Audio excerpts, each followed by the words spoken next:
Hello, and welcome to Season 3 of Super Pros Bros. I'm Player 2, Eli, and with me, as always, is... Player one, Ike. And Bro Cycle, did you know that this pod is on YouTube, SoundCloud, and Spotify? I did not, bro, Chacho. Are those the same places that people could Like? comment Share? and subscribe? I think it is. Just like I think the people may have noticed, we got a new little image up there. One of a little bit more chill times. With a little bit more photographic integrity. Because it's not spliced together on fucking MS Paint. Just maybe. Just maybe. So, we actually saw each other relatively recently in person, which is where the picture was obviously taken, as we are quite clearly sitting next to each other, rather. Yeah. So we met at the kind of a, not the most somber occasion, but moderately somber occasion. It had somber notes. It did. It was a big family gathering to give one last goodbye to our recently deceased grandmother, as she was kind of the matriarch of our colossal family. Oh, yeah. Oh, yeah. And not without good reason. Yeah. R.I.P. Kathleen, you are a legend. If not for just saying the most insane shit to your grandchildren.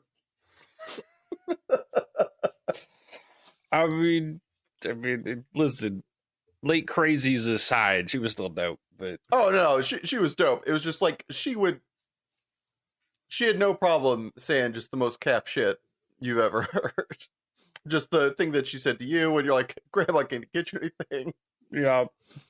And she said, could let me die. It was, can I do anything for you? You can let me die. You can let me die. Okay. I was telling her I was moving down to Los Angeles and thinking about like getting in the movie biz, and she, who was previously married to a Jewish man for years and was dating a new Jewish man, goes, the Jews run that town.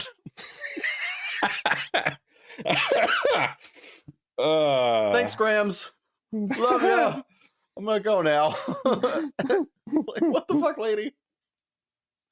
This biz like that.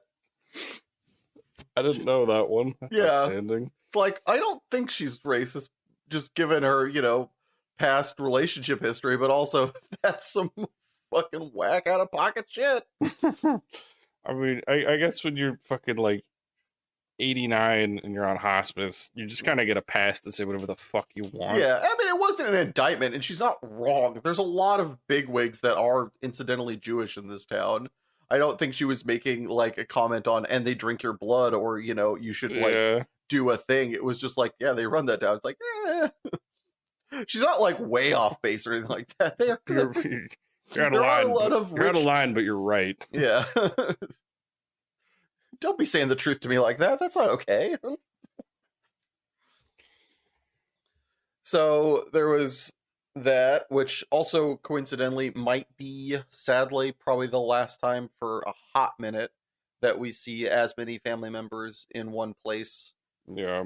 For a thing, which makes sense. Everybody was kind of gathering around to see Kathleen as the years went on. She was definitely the kind of gravitational point of the whole. She was the linchpin. Yeah. So saw all our aunts and uncles. Saw a fair amount of our cousins. Sans, two were missing. I mean, it's just Brady and Dusty, basically, right? Yeah, I mean, depending if you want to count like Debbie and Yellen. There's Debbie and Jan. There's also the kids from SAC.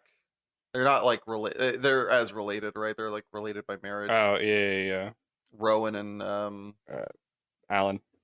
Yeah, that's how well we know them. Honestly, like I lived with them for like a couple months. I still can't remember their names. No offense, sorry. There's no way you're hearing this, but if you do, I'm sorry.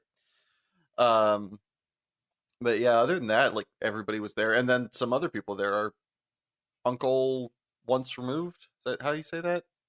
I think technically it's like cousin. I've always thought of Marcia as like my aunt And this Yeah, was no, but that's technically what I not. mean. Her brother came up. Yeah, What I'm talking about. like pseudo uncle. Yeah, our uncle Ish, who just got out of prison. I think this year.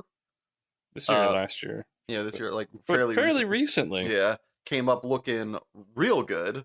I was like, dude built like a fucking house. Built like a house and looks like he could make one, and just I lovely say, long locks. And then because he just got out of prison, why not missing a tooth? Missing a front tooth. This is the best part of that to me. yeah, we He look just comes up, being all gotta sweet. look the part. Yeah, but lovely, firm as shit handshake. Again, Re built like a house. Yeah, it was Nice guy. No, lovely. What's lovely gonna fella. threaten him? Yeah. But saw them, got to spend. So for those of you that don't know, this is a family cabin that Eli and I have been going to since we were literally before we remember. I think for both of us. Yep. And has it was growing up. It was a cabin that was bought by our great grandfather as a summer home where he lived in Red Bluff because Red Bluff got too hot and apparently Mineral was not as hot, so they would vacation there. He bought it from a used car salesman and it was built as such. Just shady, scantily, and weird biz going on. Yeah, It was like very, a secret passage that went through simple. the roof. Weird. And was a bit shoddy, but lovely all the same. It And grew up. had a very rustic charm to it. Yeah, that's a great way of putting it. And so we're used to this place, but however, we both had not been there in over a decade, and since then, A tree fell on it. and it was remodeled. So we got to come to the new improved cabin, which was damn nice. I was like, it's very nice, very, very much more modern, which felt odd. I'll be honest. Yeah, lost the little nostalgia points for its care and comfort, to be sure. A What? new fridge, I'll be damned.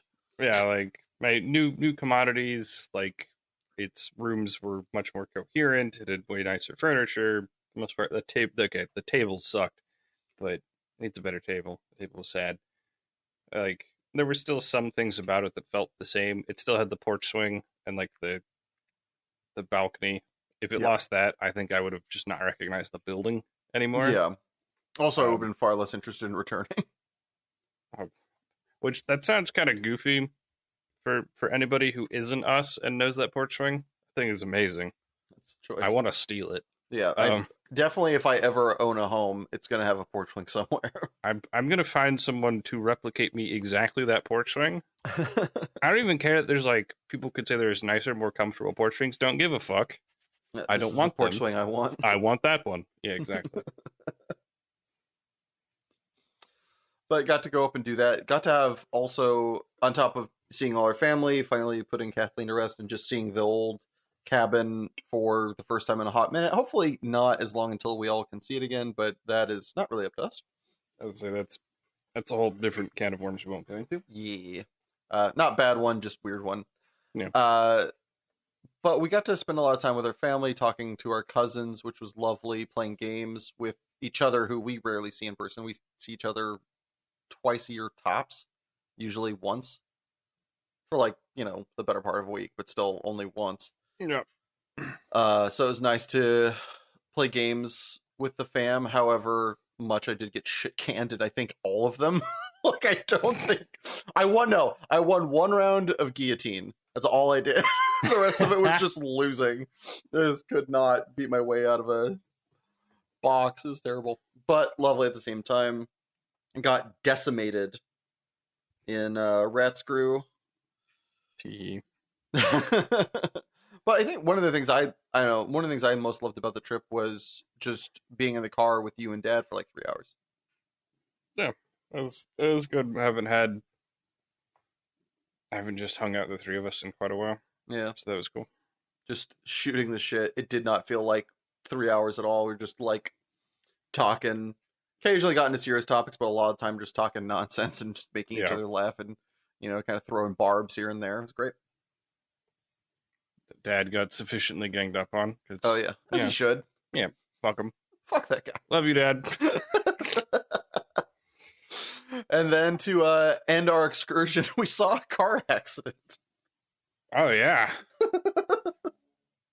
fucking like 20 feet away. Yeah. Goosh. Hell of a capstone. Yeah. I'm not sure. It's interesting. I was kind of surprised. I thought Dad was going to stop. Being a man of the cloth for so many years, I thought he was going to feel obligated, but he was like, to the airport. Just like didn't even think about stopping. I think realistically, if we didn't have to go catch a flight, he probably would have stopped. Yeah, probably. Also, it wasn't like such a bad accident that, oh my God, the people need me. I was like, yeah. Yeah. And there was also fucking random backpack man who just superheroed over. Backpack homeless Jesus just fucking zip zopped in there. He literally was I standing don't know across. that dude was homeless for the record, but He had a beard that looked like he could have been. Sure, I'll see that, but No shade. It's just like the visage, I would have bet did not have an address to his name. But either which way, awesome guy, just pulled off the Jesus maneuver, was standing across the street, and then that happened and did not like really take much like time at all, if any. they to just go fucking sprinted over. Yeah, just like ran over and helped get the other person out of their car, checked if everybody was okay. It was very lovely. Great reminder that people are good.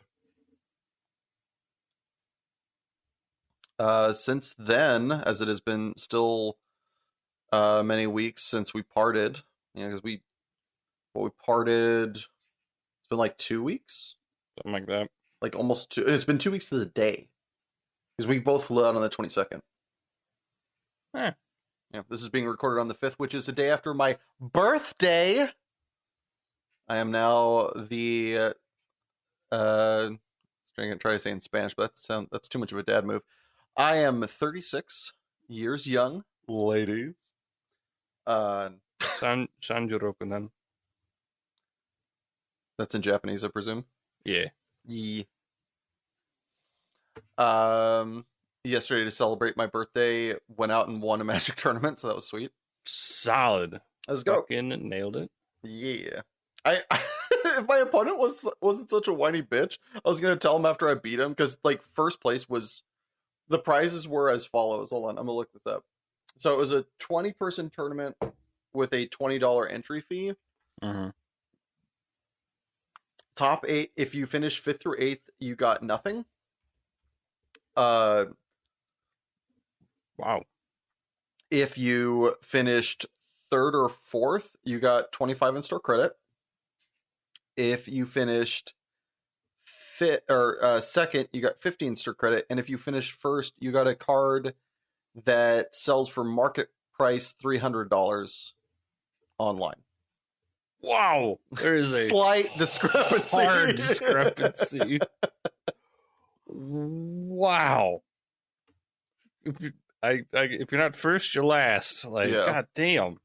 Yeah, sorry, but like between $200 and $300 for the condition of the card I got. But after I won the finals, if the guy was pretty tilted. I mean, Sure. that's fair. I get it. Losing It's sucks, like but also he $150 was, in difference you just lost. yeah, and it's store credit versus a card that's gonna appreciate, which is an L. But he's kind of a dick.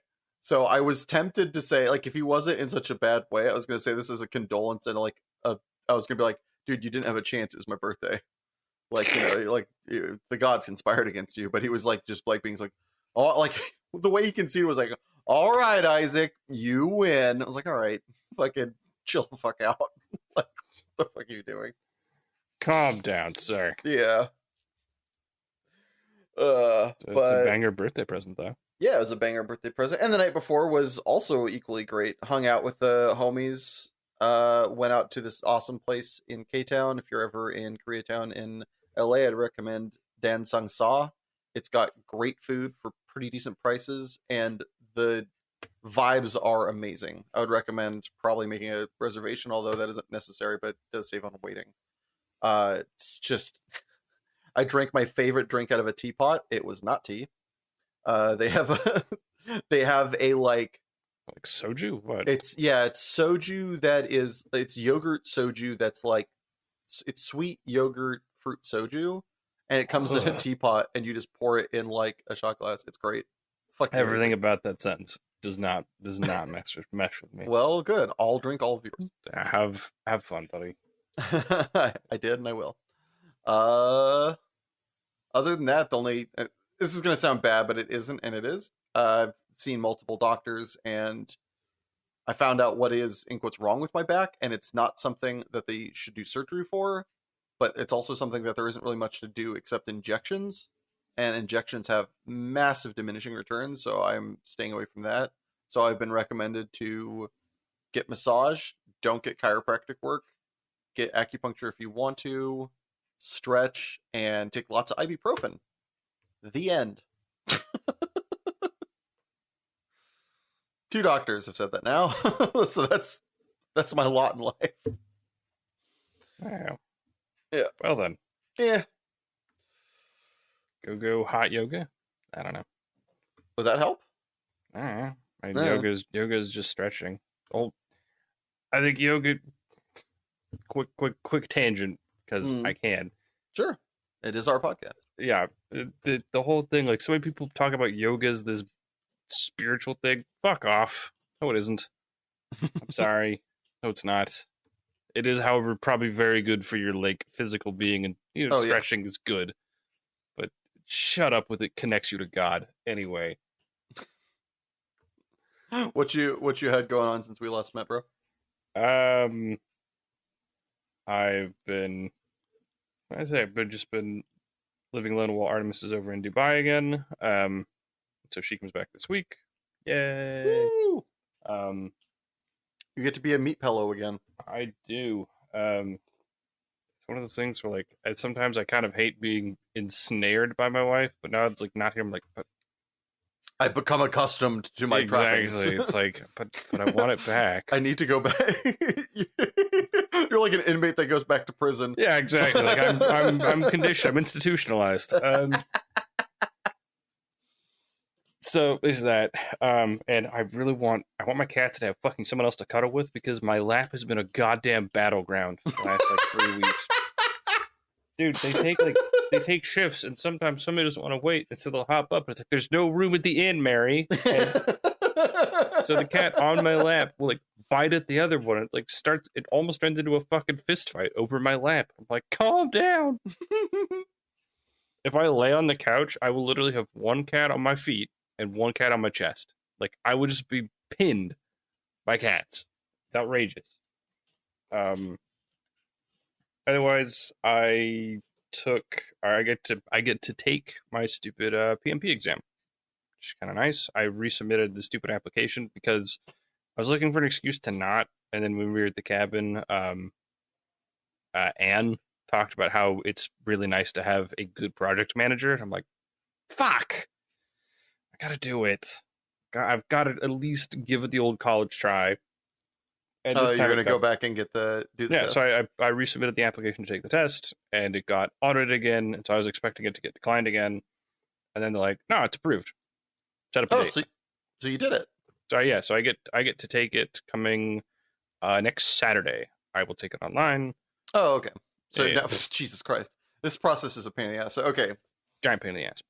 so you took the classes. Mm-hmm. You had to get approved. Mm-hmm. You've been approved, so now you have to take the test. Now the Mhm. test is the end of it, right? You either pass it or you Yes. retake it. Yep. Okay. Do you have indefinite retakes or?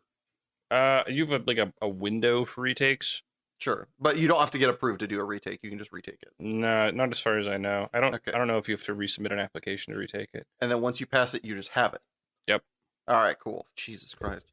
Yeah. It's fucking massive pain in the ass. It's a giant pain in the fucking ass. It only goes to this one company. So I'm just as glad. So I've been doing kind of review. My life's been kind of boring. So just been doing review on that.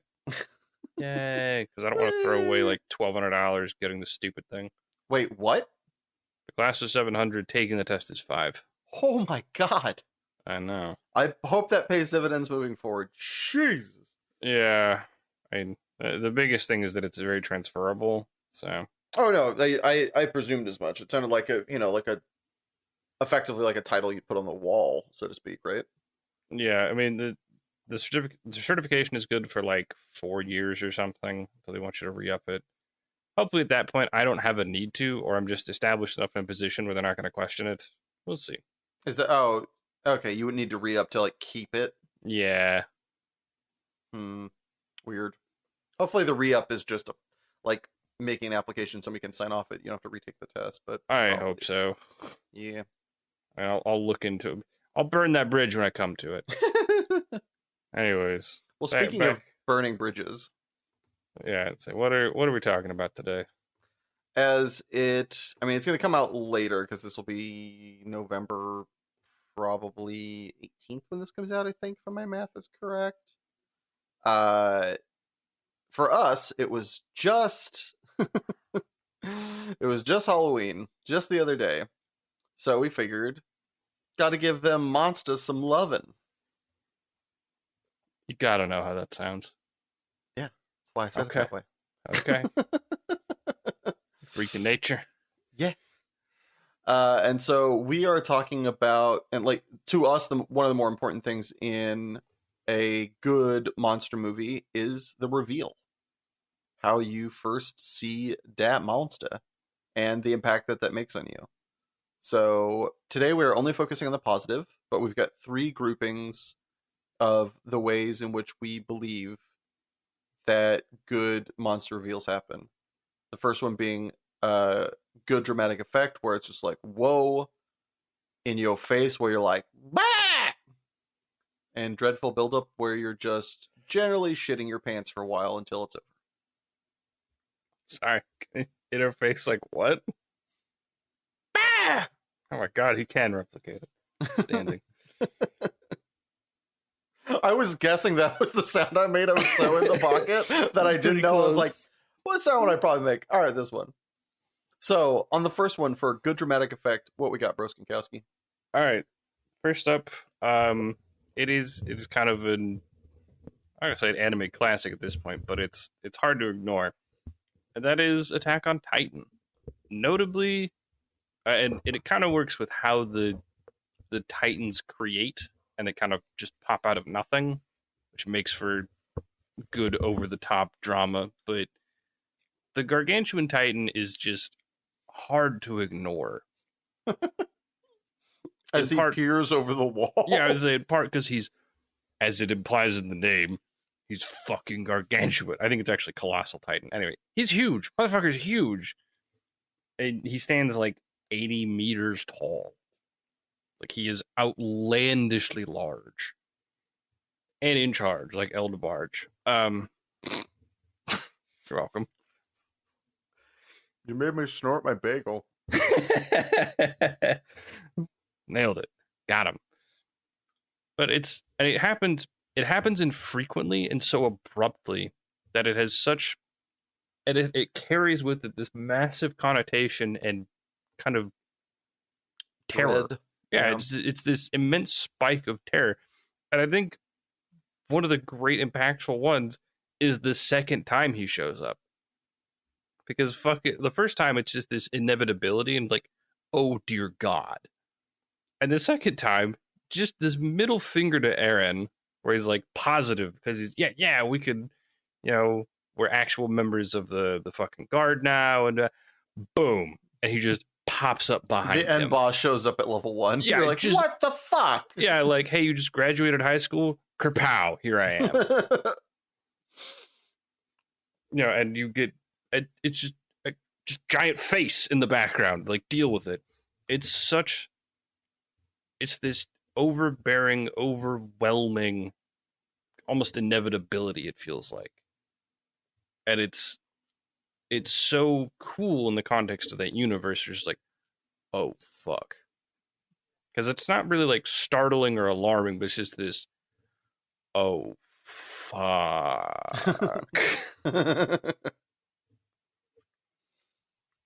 So yeah, it's awesome dramatic effect, and it's an awesome paradigm shift when he shows up and just changes the state of everything. Yeah, so. I think that's going to be, as we go through this category, that is going to be a big player, is that it, I thought it was one way, but it's the other way. Just so like the Michael Crichton banger Jurassic Park, you got the T-Rex. I'm not going to try and make that sound. I don't need my neighbors to hear. I Thank you. hope that came out as good as it sounded to me. It was all right.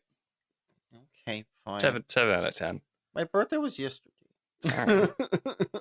All But for those of you that didn't grow up in the 90s and watched that and you've watched it since, I still hope it holds up. But for a kid growing up in the 90s, seeing that scene was just earth-shattering because it looked so goddamn real.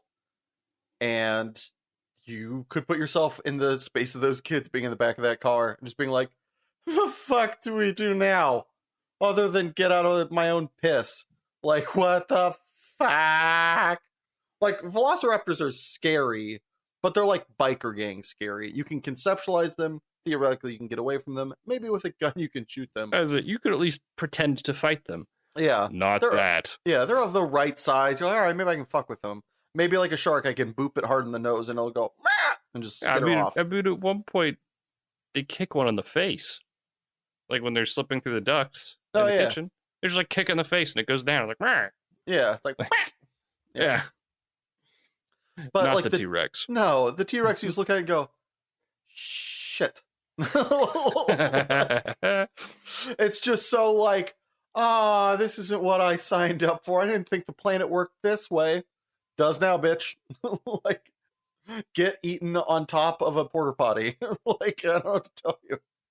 I need you to get off the shift. And I mean, like, like Attack on Titan is this thing where it's like, oh, and it just, the way it kind of comes in, you have a little bit of foreboding buildup, but it's just like, when it comes into the frame, it's just like, oh, things are different now. Like, we have a new objective. Run. Mm-hmm. Or we need to go. Even though it isn't apparently scientifically accurate, stay completely still. Don't use lights. Don't move. Don't make sound. Well, from one pants-shitting big monster that looked too lifelike to another, what you got, bro? I mean, we gotta go with the king of monsters and Godzilla. I mean, unit. No. Just hard no. Yeah, like, I mean, Godzilla in, I'm not gonna say in every iteration because the sock puppet one hasn't aged that well. The sock puppet one? It wasn't actually a sock puppet, but like the old one where it's like a practical effect. Oh, yeah, it's a guy in a rubber suit. Yeah, has not aged well. Sorry, buddy. I mean, it was made in the 50s. Yeah, from a country that had been bombed like fair. Into non-existence. They did it. It was a damn good effort. That's fair. Fair point. Context is important. But like some of the more recent ones, like Godzilla looks dope, and I like, as much as the movie was kind of based around some false advertising with Bryan Cranston, the first one of the modern Godzilla movies, the more recent Godzilla movies, I mean, as goofy as it is, the whole let them fight, like, I'm into it. I want to see this. Like, you want to see that. And so whenever you get Godzilla just fucking popping out of the ocean, it's awesome. Like, yeah. Like, in general, the monster reveals in the newer Godzilla movies have been pretty solid. Like, the reveals of the Muto was pretty good in the first. I think the first one's honestly the best one. Like, that and the Godzilla versus Kong was surprisingly good. We're not gonna it was talk a about, monster mash. yeah, we're not gonna talk about King of Monsters. That was a bit shit. Which made me sad. Was it a factor of real quick? Was it a factor of doing too much? You think, or Absolutely, and it did the bad thing and put too much emphasis on the humans. no one cares about them. Yeah, it's just like no one. It's not what we're here for. Want Godzilla go brr? Yeah, like want Kong to go. Yeah, that's like. That's why Godzilla versus Kong worked. It's just more of that. Like, the humans fucking didn't matter for the most part. Like, what they did kind of had some relevance, but by and large, we were here to see two monsters beat the fuck out of each other. And boy, did they. Boy, howdy did they. and it's what the people wanted. So from one monster that had kind of simple beginnings to another, we got the Mac Daddy of good dramatic effect, the king of less is more, the prince of wait for it. We got Jaws, old metal mouth rubber suit. I mean, it's like the most iconic fucking Yeah, you song can and do movie that ever. once and people get it. You can Yeah. just go duh, duh, You and like, you can get a stranger 2 blocks over yeah, to you like can get call people back. who have never seen Jaws. They know what that is. Yeah. For fuck's sake, I've never seen Jaws, and I know what that is. Well, as somebody who has seen Jaws, the best part of the movie and one of the things that really stands out and makes the monster reveal a thing is how long they waited. And some of this was practicality. The shark barely worked half the time. It was rough. It was really expensive. This came out in, I believe, the 70s or whatever, maybe 80s. It's a Yeah. long time ago, and it still holds up relatively well, albeit the footage being quite grainy.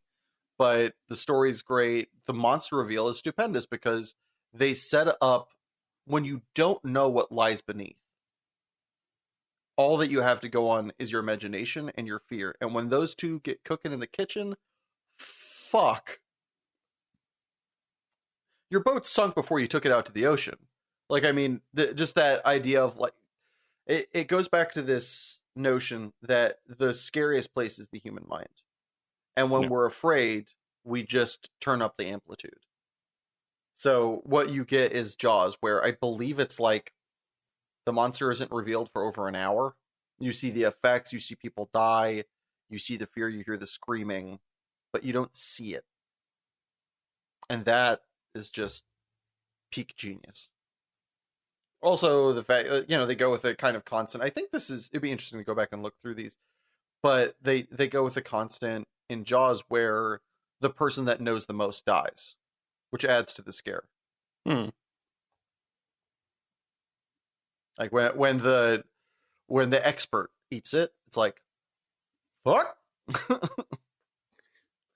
Just be uneducated. Yeah. Easy. Yeah, exactly. All right, so to go for good dramatic effect to the We got things that are just in your face. in your face. Yeah, I mean sometimes everybody likes a good startle, a little good kapow. And so one of the greatest examples of this has got to be the chest burster scene in Alien, where it's just there's no real context other than a dude looks kind of sickly, but Yeah. like they're having dinner. Yeah, having dinner, really haven't done much Yeah, of anything. There's no real lead up in the terms of No. the music. No There's, cause for concern. Yeah, story wise. Yeah. Yeah, there's very very little to prompt or prepare you or provide any kind of build, but just boom, dude is suddenly sick, having a oh my god, there's something coming out of his body. He's dead. What the fuck? It's running around. Yeah. Like, yeah, it's got so it hits you with shock factor, and kind of genius. And this and the next example, they didn't fucking warn their crew or like the cast what was happening. Yeah. So you get pretty authentic reactions of alarm and like what the actual fuck is happening. So it plays really well, and just you confuse as much as they confuse their cast, you confuse the audience too, and you go, holy shit, what is that? Because you can't really understand like that's not how things come out. Like that's not how things are born. Why is it coming out of there? What the fuck is it even? Why does it look like that? It's got teeth. Why is it hissing at me? Oh Jesus, why is it running? Like you just get questions and you have zero answers for why any of that is. Who put their cat in the meatloaf? Yeah, exactly.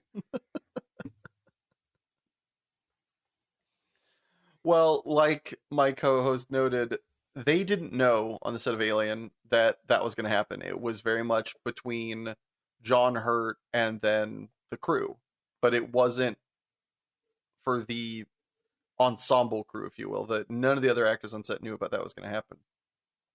And just like that, in the movie Descent, the monster reveal comes like halfway through the movie, and if you read like the show notes or behind the scenes, no character on screen other than the person playing the monster knew that was going to happen because they wanted an authentic reaction. There's some discussion about how ethical or acceptable that practice is. However, the results are pretty impeccable. So can't argue with the payout. So slight spoilers for a movie that's like, I think, close to 15 to 10 years old, or at least 15 years old, honestly. So I watched it in high school, I feel like. It came out a hot second ago. I'll check. Yeah. So it came out in 2005. So yeah, going on 20 years old. The story centers around a girl group of spelunkers. They're down deep in these caves having fun. It's dark, it's deep. So there is, there's some tension in like, we're deep down in this cave. Not that many people know we're here, but we've got ourselves and we're all practiced. And the heroine is very good. Like she is a like world-renowned spelunker, I think, or something to that effect. Yeah. And they come down this deep part of the cave, and then they, I think, pull out a flare or something like that to light the room because it's dark as hell. And they are not alone. And they didn't know that they weren't alone. Literally, none of the actresses were aware there was going to be something else other than the crew in that room. And they all loudly shit their pants. And it's amazing and very authentic because that's how you would respond if you were doing a job. You're deep in a cave. The scene is you turn on a flare and you look around.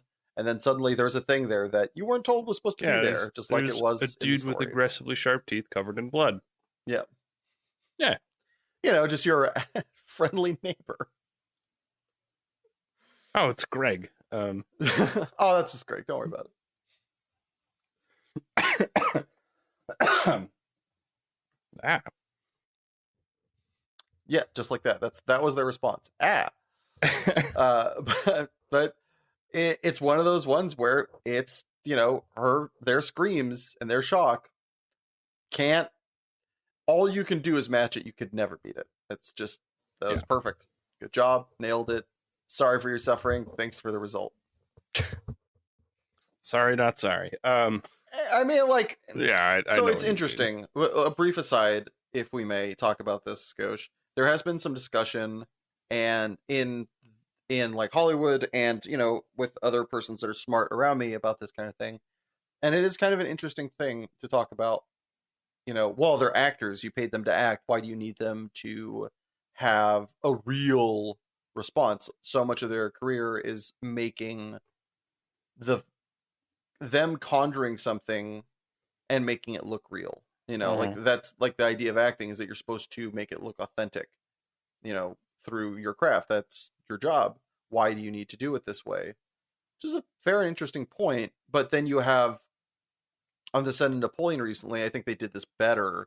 And maybe this is something that should happen in movies just in general, is a trust between crew members and like cast and whatnot. Yeah, to the point where I think you talked about this last time we talked.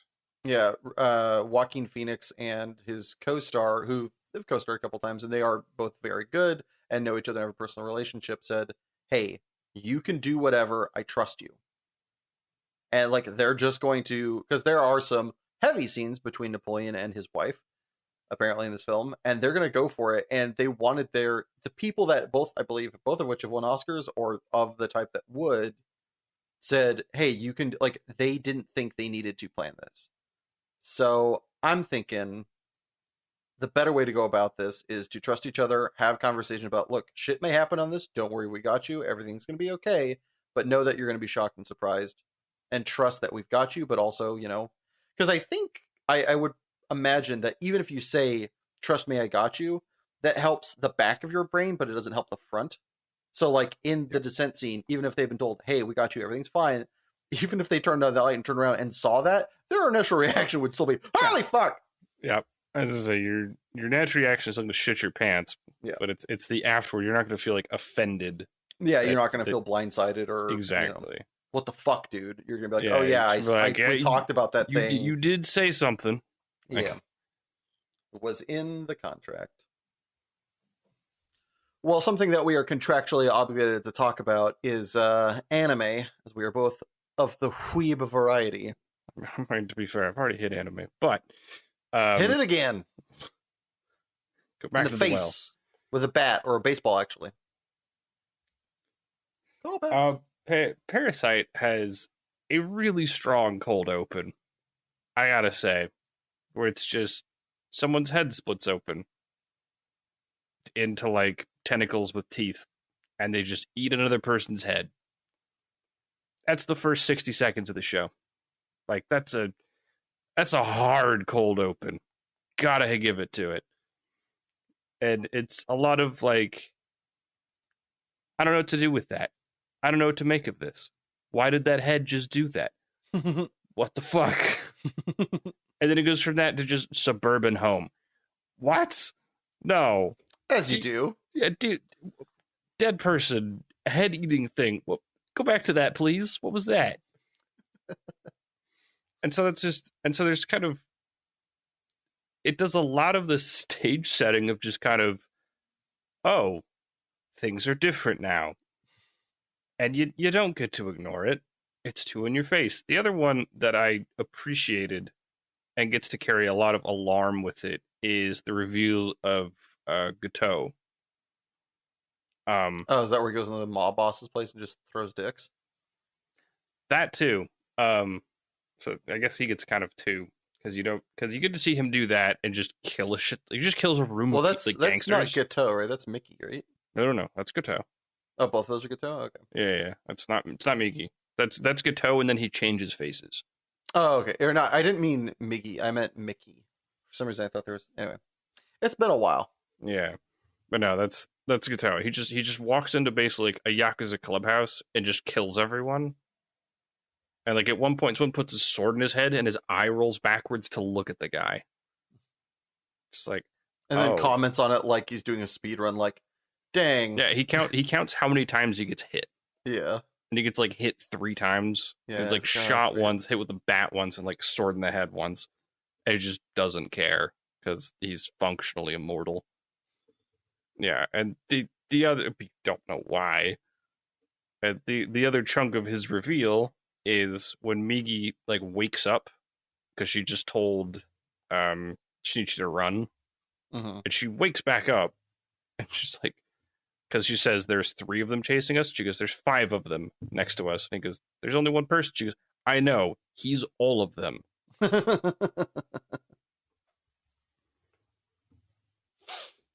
Nothing to worry about there. Yeah, no, it's totally fine. He's just completely comprised of these things that eat people and are basically bulletproof. Oh, yeah.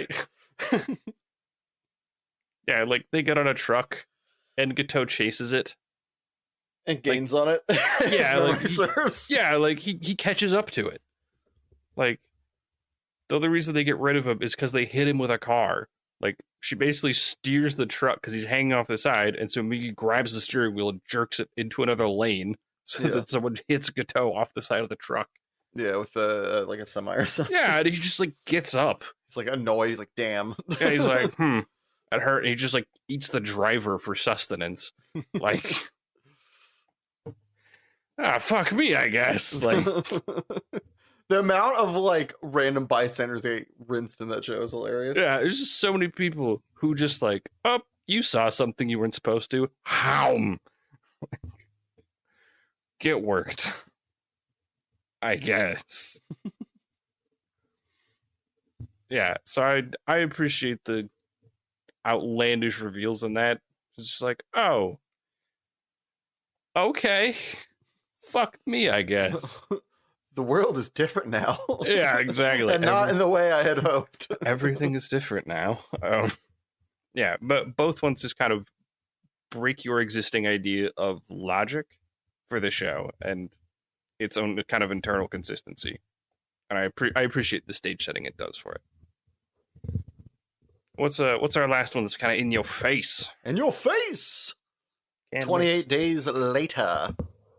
The, like, bringing forth hold on, now I need to remember who was the Cillian Murphy. It's Cillian Murphy, and actually I think it, for the record, not to be that guy, but I believe it's Cillian Murphy. No, I have no idea. think it's Cillian Murphy. He's It Irish. may well be. And it was directed by Danny Boyle. So he's I believe this is either very early or the earliest entry of major import in Danny Boyle's career. This is kind of what set Cillian Murphy on the track record to be the Peaky Blinders and all other awesomeness that he has achieved. And both at the time were relatively unknowns, if memory serves. And just like them being unknowns, so was what the fuck was going on in this movie until it started running at you. So the movie starts out, guy gets in, he's a bike delivery messenger guy in London, gets in an accident, wakes up in the hospital because, hey, social health care. And then there's nobody there. So he gets up, looks for a doctor, nobody. Goes out into the streets, nobody. He's walking around like, the fuck? Is this the rapture? Like, what the hell? He's walking around trying to find anybody. And he finally comes across two people, goes, hey, hey! And they look at him, and they just start fucking running at him. He's like, hey, hey, hey! Just fucking, he's lived on this planet long enough, he knows that can't be a good thing, and hauls ass to get away from them. Yeah. And that's the way the movie starts, and it doesn't really let up. It's fucking cracked. It's got, I think, the coolest and most scary zombies in that they just fucking sprint at you. Yeah. And like are very unafraid of most anything. Yeah, rage zombies suck. They're ass to try and put up with. Like, the only context you have for what's going to happen is literally people setting a chimp free, and a scientist says, "Don't. They're infected," and then it like maims a woman's face. That's the only context you get prior to that, with Cillian waking up in a hospital. So you have no idea about the epidemic, and you have to have people like fill him in. Yeah, and the first person that fills him in does it in the most like freakish way, because it's the love interest, the heroine of the story, whose name I can't remember. Selena.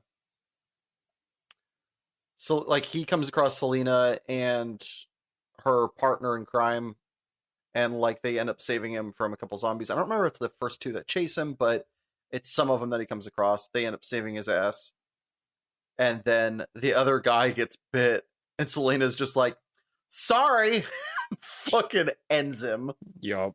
You're like, "Whoa!" And this is like, we have not had a conversation yet about this, and you see a person just kill her partner in relatively cold blood with very little to do.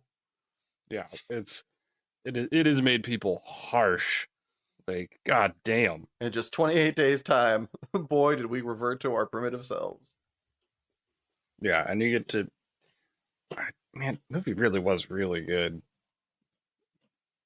Because the way they harken back to things in the movie, like they talk about trying to leave the country, and how the airport just basically turned into a slaughterhouse. Yep. It's just like, oh no. No, they did a lot of good background work when it came to setting it so there was no like, well, why didn't you do this? It's like, no, they fucking tried doing everything. Yeah. Well, man, the movie was really so good. I haven't thought about it in a while. This movie is so good. Slaps. From one slapper to next, we're gonna go with less in your face and more of an unsettling buildup. Yeah, this category is last for the number of things that just it makes your fucking skin crawl. It's unsettling. It's not shocking necessarily, but it's just like, oh no, I hate this. I hate everything about this. Make it go away. And I mean, gotta hit with the Stephen King classic of It. The more recent one, I haven't seen the one from 1980. But I gotta hand it to the, what's his name? Which Skarsgård did Pennywise? Bill Skarsgård's presentation of Pennywise, fucking uncomfortable. Especially when you realize that the eye thing he can do is he can not actually just do. It's not a special effect. Yeah, no, that's he was born to play it. Hate it so much. Um, but just ev- and they keep doing the little dreadful reveals, kind of. You're like, hate this. I don't know. Please stop. Like, I mean, the first one, in the sewer grate. Hi, Georgie. Um, but then like, That's very smart, Georgie. Very smart.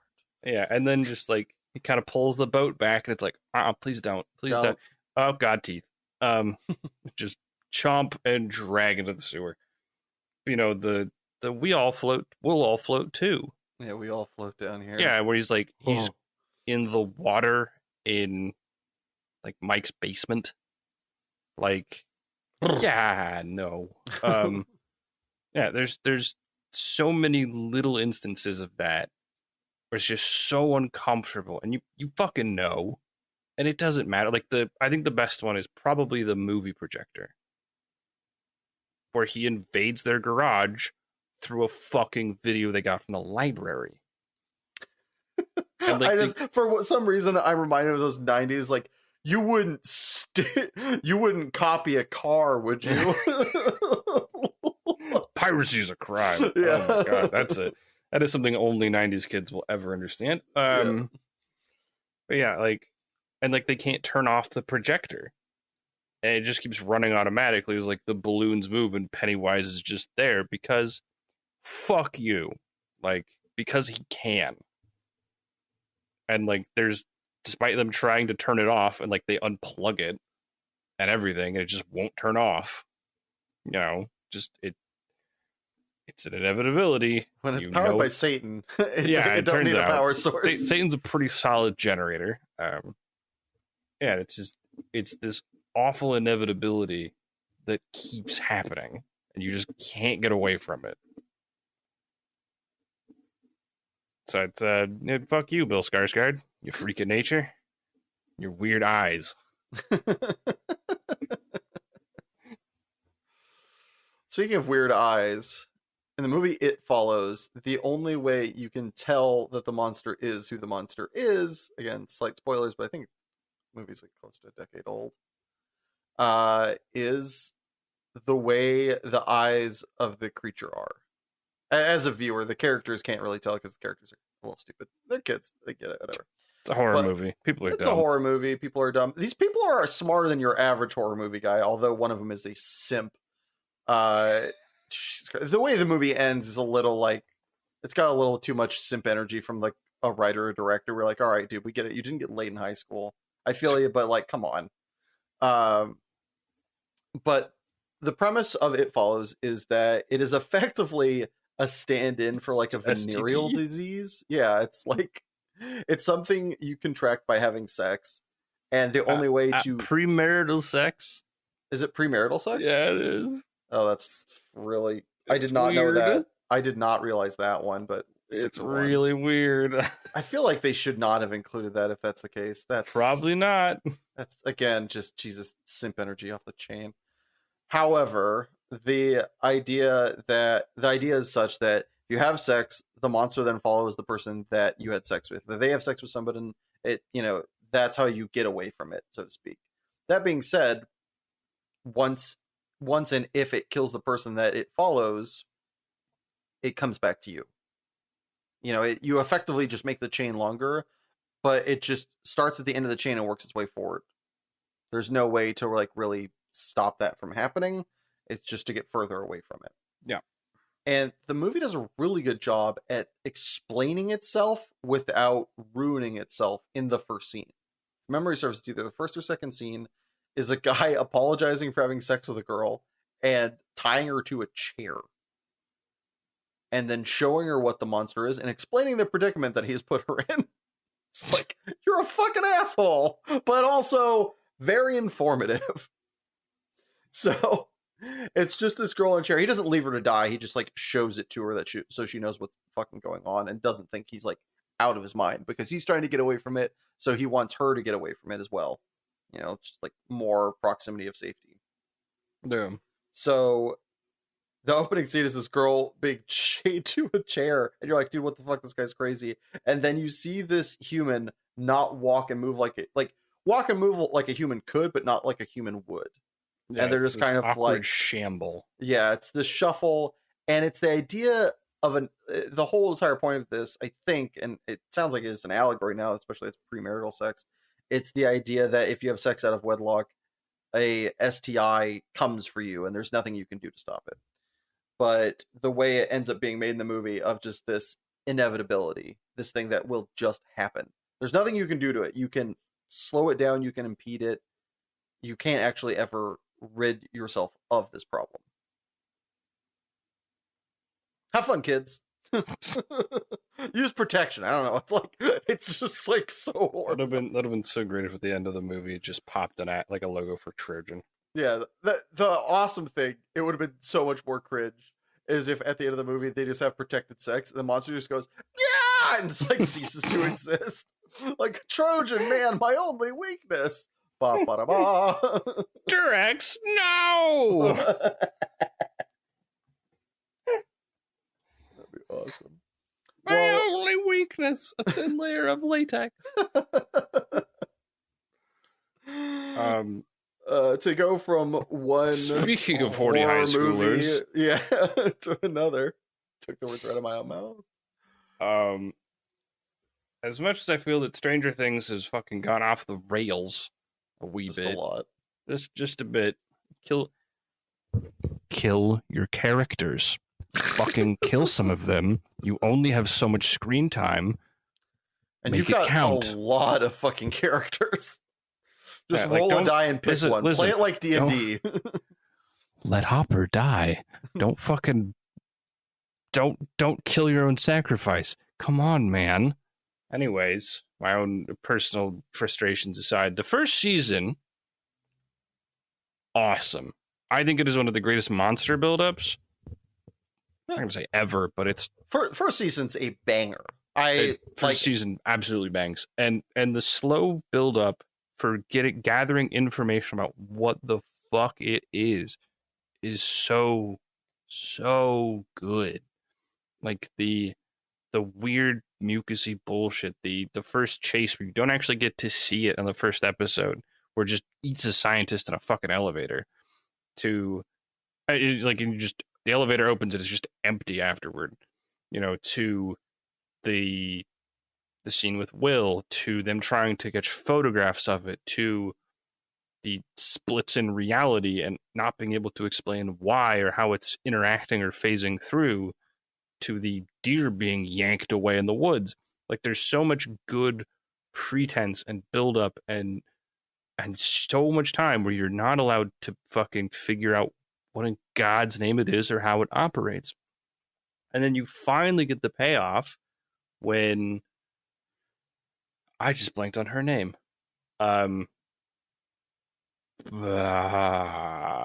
It's Mike's sister. Nancy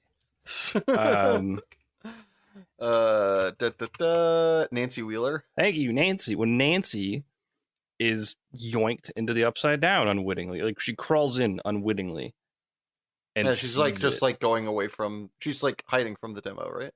But she sees like this split in the trunk of a tree because she's following like where the deer gets yoinked, and so she crawls into it because that's a smart decision. I thought she was trying to run away from the demo when she went in. No, she's running from the demo. She's trying to get back out. Ah, okay. Yeah, and so she gets to see it for the first time as it turns, and it's like face splits open again to emphasize the why is that? How does that work?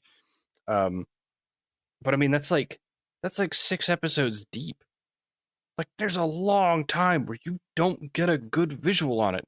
You just kind of know it exists, and it's killing people from time to time. Like, you get a grainy photograph pieced together. You get small pieces of information and the occasional sound. But that's it. And so it is such a good payoff and such a great and terrible buildup for it finally showing up. And then they get to have fun with it and just make it this almost unkillable inevitability that nobody else can kind of deal with except the one girl with superpowers. Yep. I think they did a really good job too. Just random aside, 'cause we've been talking about some issues with characters we've had. I feel like in the past about Mary Sue's, and they do a good job at making 11 not a Mary Sue. Like she can't people. Like Yeah, like there's so many things she can do one thing sorta good. And like but that's it. It's like, yeah, that's pretty great. yeah. Like she doesn't get a pass to do everything. I mean, even in later seasons, she's still super socially awkward and doesn't know how to be human. How can person? How do people? Um, Yep.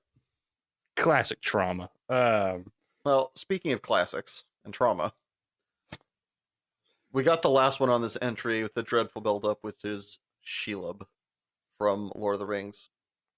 Yeah, for fucking 10 minutes, it turns into a horror movie. Oh yeah.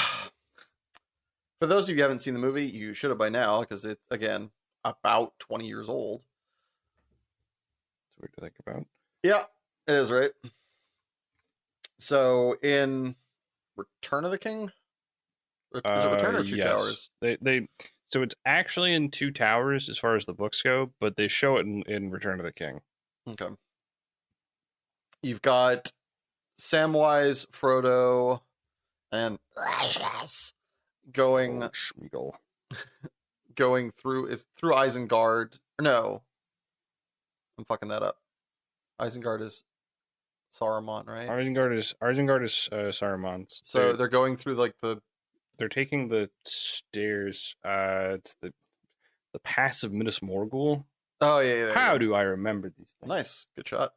So they're taking the pass of Minas Morgul, and Smeagol says he knows a way. What they don't know is that Smeagol is trying to get the ring back because addiction's a bitch, and he sets him up to meet an old friend, which is a gigantic fucking spider. But the fun fact, in the movies, it's based off of a tunnel web spider. Because of course it is. Australia, you're a nightmare. Oh yeah. So the way they shoot it though, in the books it is done very well and it is scary, but in the way they do it in the movie, I think is just even better. Because they set up all the trappings and you don't realize that. Even the way Smeagol says when he's doing his double talk thing, talks about taking them to her, it's not very you're not very understood as to what is going to happen to them and who she is. Until Smeagol dips out. I feel like you see and hear things that kind of on second viewing, you're like, oh, that was her. I think there is some crawling overhead, but maybe that's later. And then there's the reveal of, wow, there's a lot of spider webs with, oh my god, those are bodies. Yeah, it's just about, and the crawling overhead is later. Crawling overhead later, okay. Yeah. But that's the one I remember most because it's just like, look up, damn it! The classic horror trope of they're not looking where the one place it is. Yeah. But they do such a good job at leading you in, knowing there's something bad, but you don't, like, as the viewer, you don't know what it is. You can't even be like, the bomb's in the trunk, kind of, just look there. It's just like, what is that? I know something bad's happening, especially when Smeagol's like, peace, y'all! And just fucking, like, just kicks out. Yeah, you're like, all right. Something bad's about to happen. I can't figure out what no!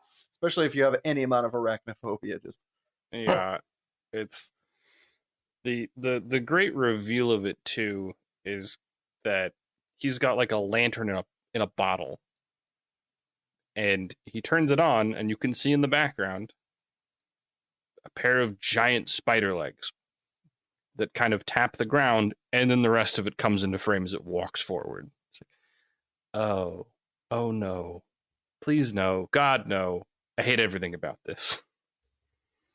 Yeah, and it's later because Frodo like sneaks away from it. It goes like a place it can't squeeze, and then it catches up to him later, and it's like crawling above him. Frighteningly quiet for something of its size. Yeah, nah. And I also love it because it's a monster that doesn't need to be different. It's just a big fucking spider. Everybody hates spiders. Mandibles are uncomfortable. I don't like it.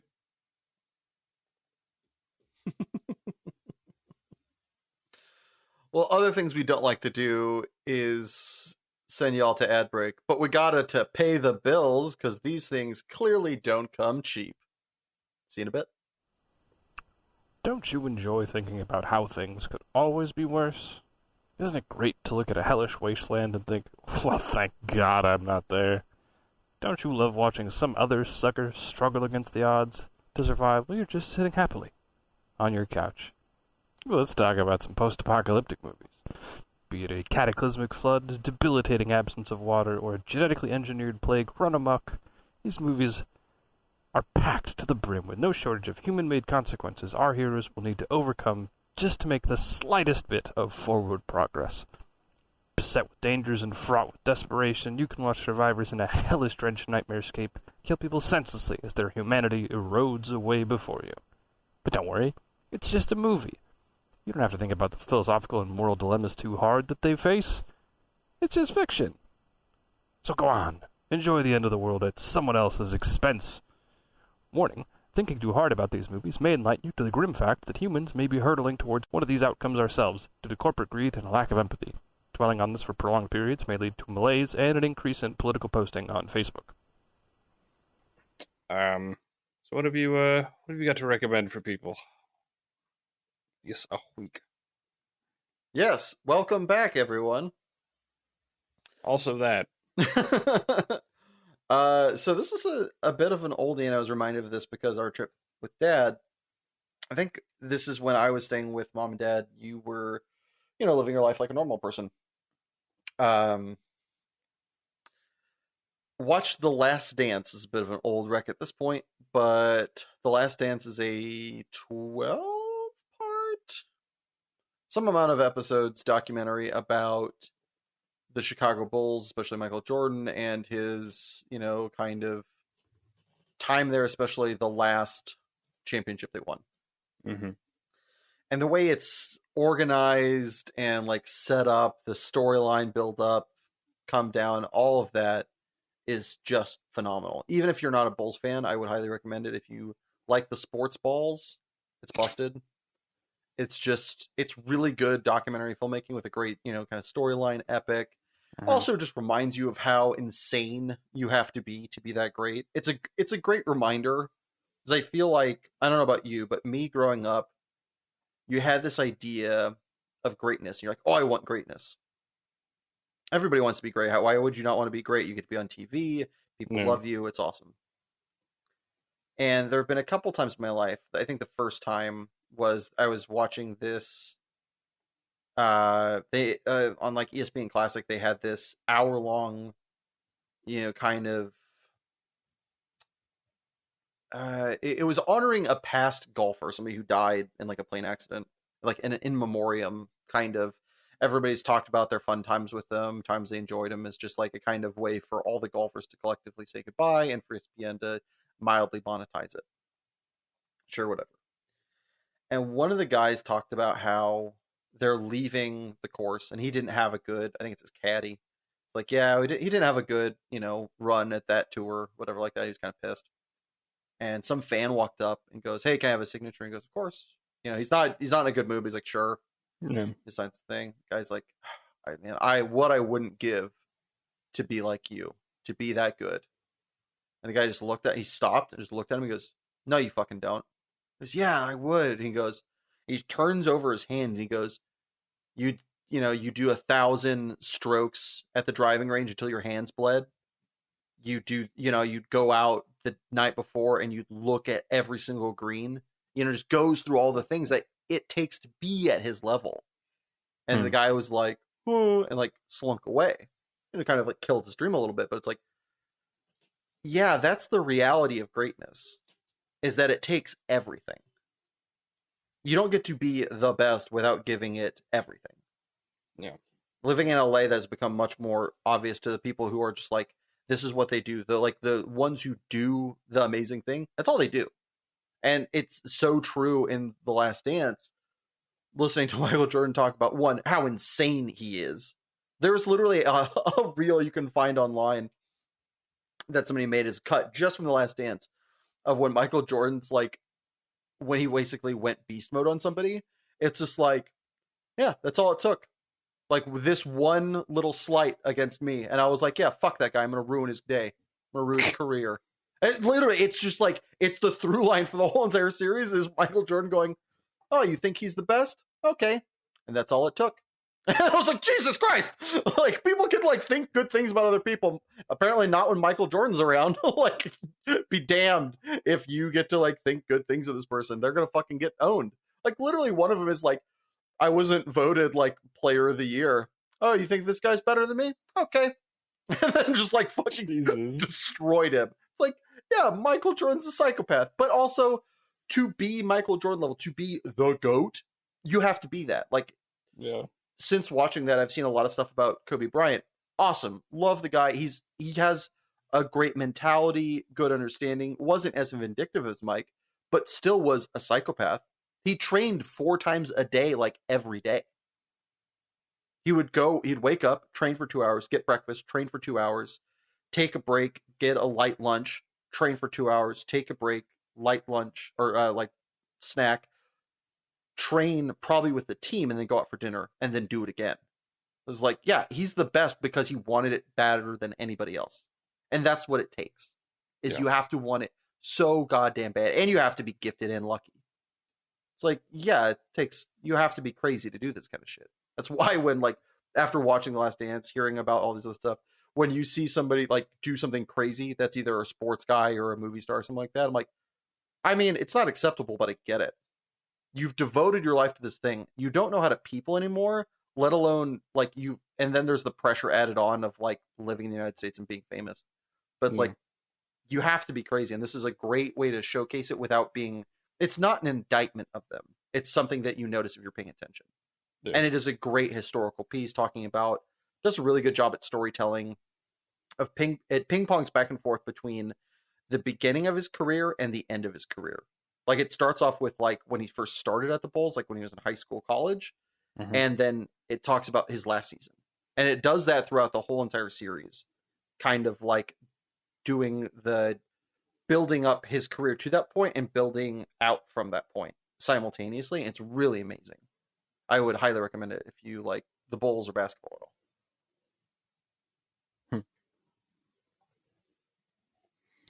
Also, you get to learn how much of a psychopath, in the best way, how much of a psycho Dennis Rodman was. That guy's fucking phenomenal. I would watch a documentary about him. He's fucking crazy. Yeah, I got something way more grim. So the platform is I think it was made in Spain, but it's oh yeah, I remember hearing about this. Yeah, it's uncomfortable. So the whole premise is that you either are put into this facility or you can volunteer for this to go into this facility, as the main character does, for some kind of basically social advancement.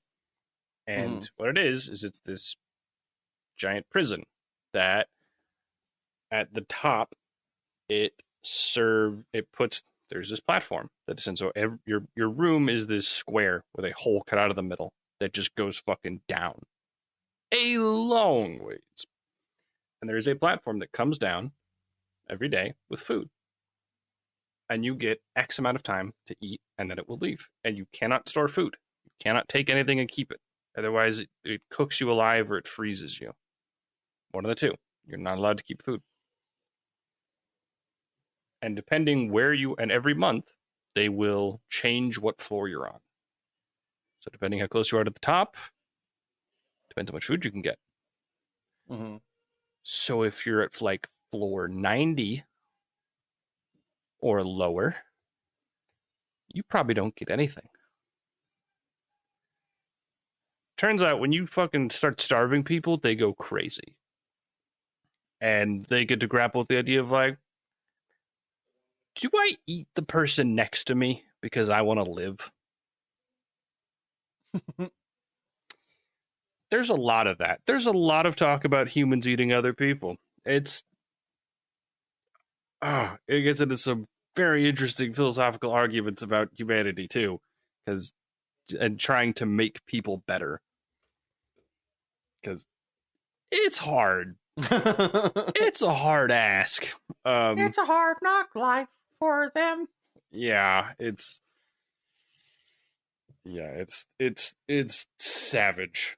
And people are fucking animals. Like, and at one point, Sorry, you just reminded me of that Futurama bit. I put all the worst things in a machine. Turns out it's man. Yeah. Like, it's just people are like, everyone's despicable. Everyone's just kind of the worst, and like you get to watch the morality get basically pulverized out of the main character. Like, morality and optimism just get fucking pulverized out of the main character. Like, and it's kind of funny. At one point, an idealist is trying to get people to ration food so that everyone gets enough. Mm-hmm. And so he's just tired of listening to her try. And so he just yells at the people below him. He's like, "You'll fucking do it, or I will shit on the entire table. I will smear my shit around and ruin every bit of food you could eat." And she's like, and so they do it. They comply because it's a pretty hard to ignore threat. And so she goes, "Well, why can't we do that going up?" He's like, "Easy. I can't shit up."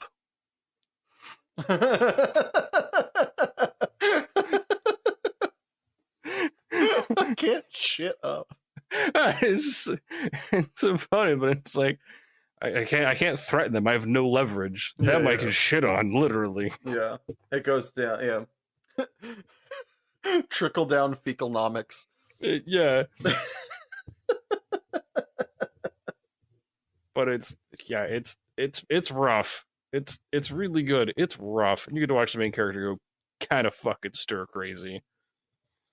So if you're into be a little morose afterward and go, "Oh my god," and you're okay with the idea of cannibalism, have at it.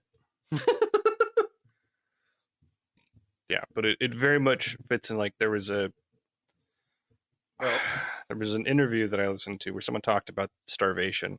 And it's like, people will denounce God, they will denounce their family, they will give over everything instead of starving to death.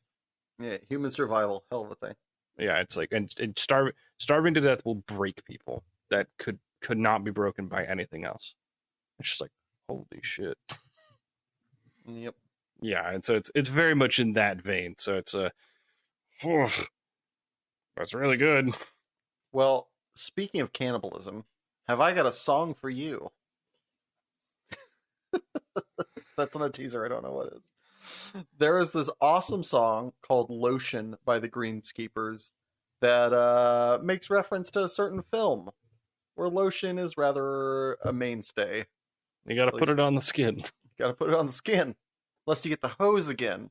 If you don't know, you don't know. You don't need to know. Still a great song. If you do know, song's even better. Could not recommend it highly enough, as we were talking about monsters and horror films. And it's just, even though it is about monsters and horror films, it is a delight. It is so damn funny, and it's just a good jaunt. It's weirdly upbeat for its themes. It's a lot upbeat for its themes. And you got a game of the week? I have a game. I haven't played it in a hot second, but I absolutely adore this title. And they're kind of reprinting the first one, which makes me a little happy. But I love Risk of Rain 2. Game is great. It is outstanding. It's fucking amazing. It's so good. Like, it just kind of nails it. It's a very simple but good art style. Its gameplay loop is really, really good. Its characters feel very distinct. Like, it's great. It's a very good, very simple but very well done. It's a very simple game loop. It's a very simple game. It's a good roguelike game loop, and I have enjoyed the shit out of it. Roguelike meets Survivor, right? Like how would you typify the other games that Vampire Survivors and stuff like that? I mean, those are kind of their own weird animal, like. No, I know, but it's got, for a roguelike, I feel like it It is a roguelike to be sure, but it's kind of like a roguelike with a dash of. What would you tip over those other games? Just like Survivor games, or Like like the damn you Vampire Survivors for making me try to think of a new fucking genre title.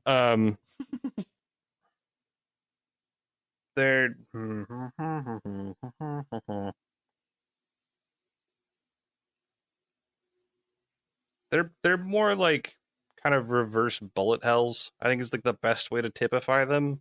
sure. Like it's the best. I heard someone say that once, and I was like, it kind of stuck for me.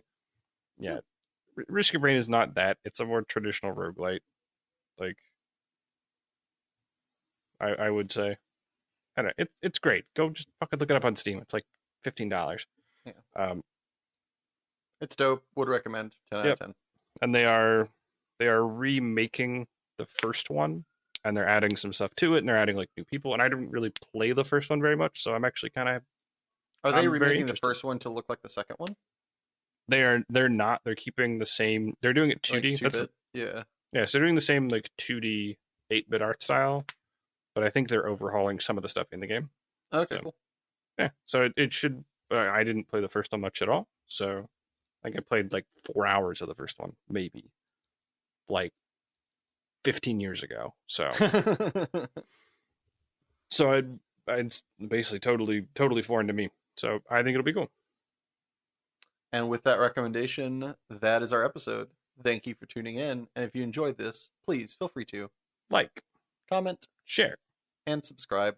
but don't forget, new episodes of Super Pros Bros come out the first and third Sunday of every month, Saturday of every month. Bye. Bye.